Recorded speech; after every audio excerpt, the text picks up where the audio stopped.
3 or 4 times till I won.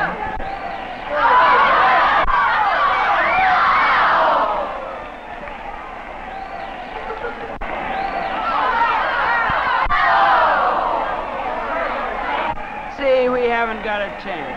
Coach Rankins always plays his favorites. The really good players never get in the game. Oh, you just say that just because you never made the team. That's all you know. I didn't even try out for the team. Then what right do you have to kick about how they play? Come on, you guys. Don't let the team down now. We've got plenty of time. Let's go. Go! Fight! Win! Go, fight, win!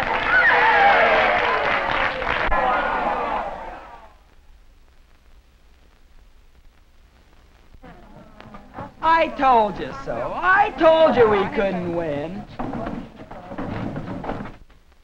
George, you're a dope. All this griping hasn't made you any happier. And it's a cinch it hasn't helped them. Take a look.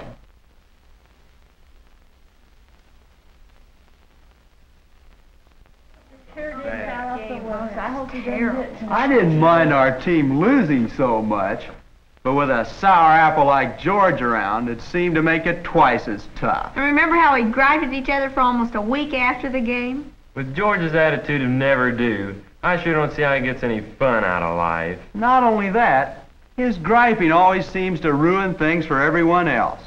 Remember the day in English class when Miss Duncan made that assignment in English? And now that you've all read the play, how about forming into groups and acting out some of the scenes?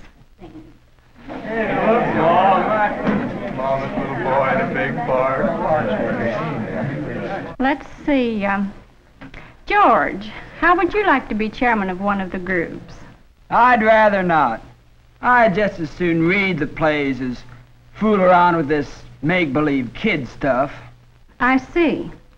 Well, perhaps we'd better not take this exercise after all. Class, open your books to page 112, please.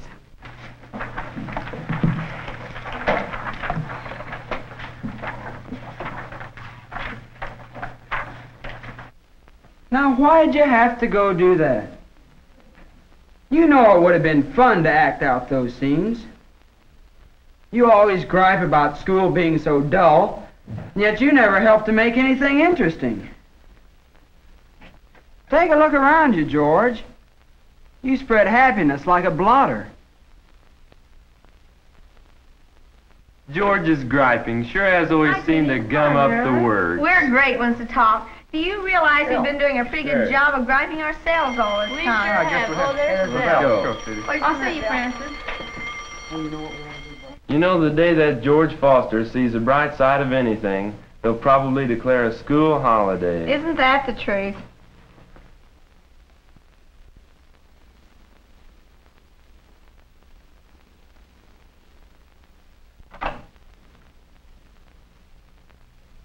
It is pretty funny, isn't it? What?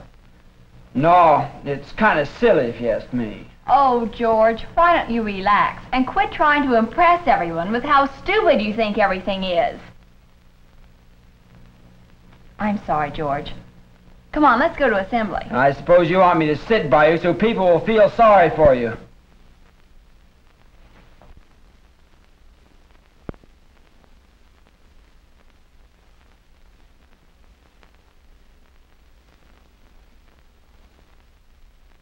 Now, why'd you have to go do that?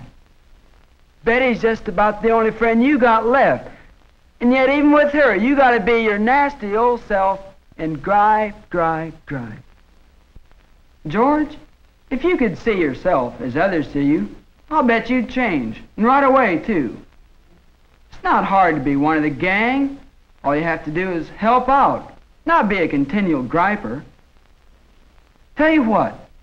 Why don't you go on to that assembly? Sit down by Betty. Tell her you're sorry.